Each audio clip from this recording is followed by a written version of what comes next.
Hey, what's up everybody? I'm Ryan with RNG Products and welcome to the first episode of Let's Make This. This is going to be a video series where we find other really cool projects from YouTube creators and we attempt to make and modify them right here in our own workshop. So for today's video, I was inspired by the very talented ladies over at Shanty to Chic. If you've not already subscribed or checked out their YouTube channel, I'm going to have a link to that below in the description. And they offered a free download for today's project, and I'm also going to link that in the description as well. So let's kick this episode off by making a quilt ladder. Now I've got an incredibly talented mom who over the years has made me and my wife some amazing quilts. And let's be honest, they're starting to take over my couch. So I thought, what better project than making a quilt ladder? That's going to solve that problem and allow me to put those beautiful quilts on display. Now just a quick tip before we get started on this project. Once you've actually downloaded and printed out your plans, I would highly recommend you take a look at the first page and just do a general review of the supply or the cut list. And I'm going to really recommend that you actually read the directions from start to finish. This is going to allow you to kind of see the order of operations, and it's going to get that brain flowing. And this would be a great time to see what modifications you might need to make to the project, depending on your personal needs or the limitations of the equipment you have in your shop. All right, let's make this.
Okay guys, now that we have all the rough cuts, let's just go over a couple different things.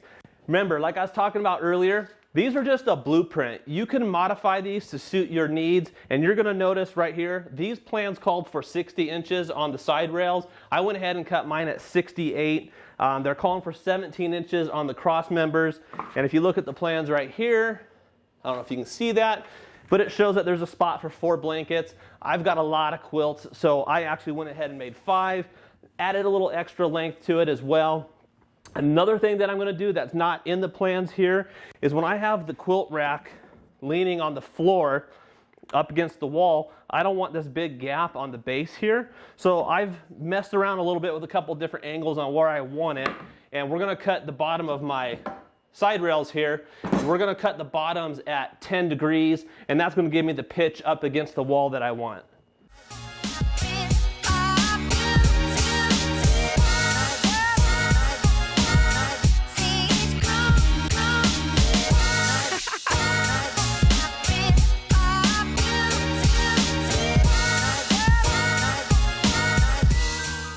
Now remember guys, everything we do here in the shop is fluid, meaning that you can make changes as you go. Now here's where you have a couple different options on finishing.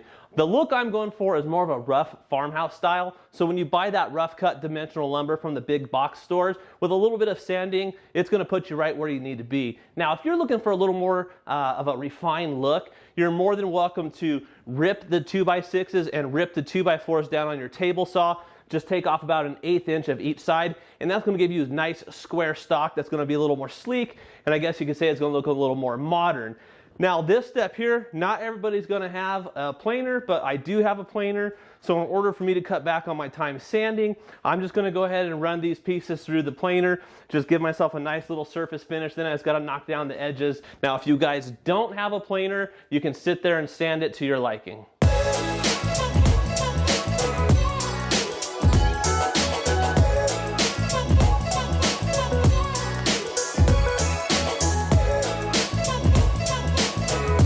guys, let's get these cross members attached to the upright parallels. And as you can see right here behind me, I have a couple different options that I can use today. These plans are calling for a 2.5-inch pocket hole. I'm a big fan of the Craig systems, and I originally started out with the Craig K5 and I modified it here, mounted it up to this little jig table. And after doing a lot of different pocket holes, for me, time is money. I don't have a lot of time, so it's most important for me to get things done as fast and as efficiently as possible. So I recently upgraded to the Craig Foreman, which you see right here behind me. So if you guys want, I can do a separate video on the difference between the Craig K5 jig and the Craig Foreman. So if you guys want to see a video for that, stop right now, put a comment down below. And while you're at it, if you want to do me a huge favor, it takes us a lot of effort to create these videos. If you like what you see here, do me a favor, smash that like button right here. And while you're at it, go ahead and subscribe to the channel. So with that being said, I'm going to jump on the Craig Foreman and get those pocket holes drilled.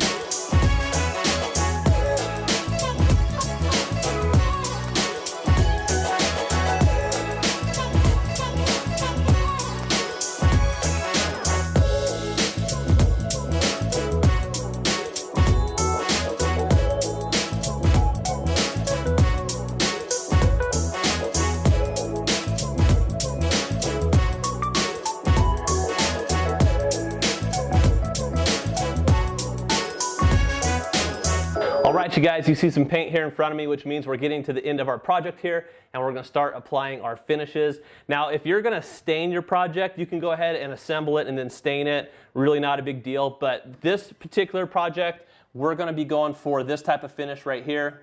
And we're going to achieve that look by using 3 different colors of milk paint. And this is one of my favorite products to use. It's made by General Finishes. And today we're going to be using driftwood for our first base coat. Then we're going to put some of the Persian blue on top of that. And then we're going to finish it off with snow white. This stuff is a water-based paint, so when you see me prepping this, I will be adding a little bit of water to thin it down. In the can itself, it comes really thick, so you're going to want to make sure you shake it really well, stir it up. I tend to use donor cups. I'll put a little bit of paint in the cup and add a little bit of water at a time, mix it up till I get the right consistency, and then you'll see me lay that down. And then I'm going to come in with the Persian blue. I'm going to put some small highlights in it, and then we're going to come back over kind of heavy with the white. And then once this is all dry, we're going to come back in, and you can use the good old, I have a little 3M sanding block here. And we're going to come back in, and we're going to start to get that desired finish. So I'm going to get the camera set up. I'm going to start painting all this. Once it's all painted, we'll talk a little bit more about how to finish this thing off, and then we're going to work on the assembly and get this thing put together. So right here, I'm just getting ready to apply our base coat, which is the driftwood, and I'm just adding some water to get the consistency where I want it, so it'll spread across the boards pretty quickly and easily. Now remember, this is just the base coat. It doesn't have to be perfect, so just go ahead and put a liberal amount on. Once again.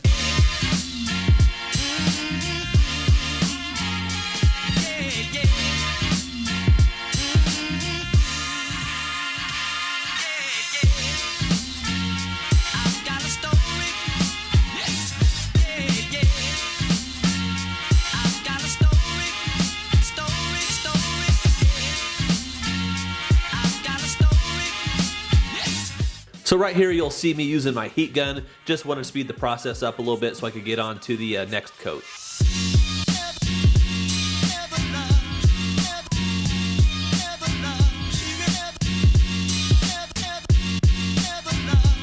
So now that our base coat has dried, we're moving on to the second layer, which is the Persian blue. And the trick to this part, you don't want to put as much of the accent color down as the gray. You'll notice that I've only got about 50% coverage. If you put too much of the accent color on, it's not going to give you that look you want, and it's going to require a lot of sanding to get down to that base coat color.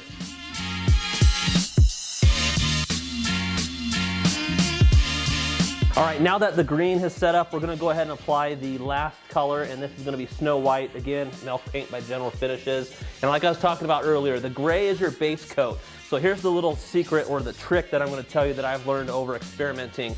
The second color is what I'm gonna call your peekaboo color. It's your accent color. So you don't wanna get too crazy on the accent color because we're trying to go for 3 different layers of paint here. So when we go and we put the white, we can be a little more heavy with the white. So you're gonna be the heaviest with the base coat, do it a lot lighter on the accent color, and then you can come in heavier on the top coat. Because remember, we're gonna be sanding this down, and the first color that's gonna come into play is gonna be the patina. And then once you get past that, you're gonna hit the dark gray. So it just makes it so when you sand it lightly, it just turns out perfect. Once again.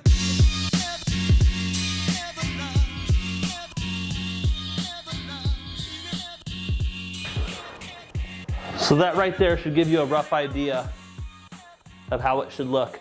That's the look I'm going for. I've done this enough to know that this is exactly how I want it. And once I get to the sanding stage, which you'll see later in the video, you'll see how this is gonna turn out. So once again, guys, I'm gonna go ahead and grab the camera real quick. I'm going to finish painting the white on all these boards. And unfortunately, I gotta let them sit overnight and dry. You can't sand this stuff until it's completely dry. So I will catch you tomorrow for part 2 of this video.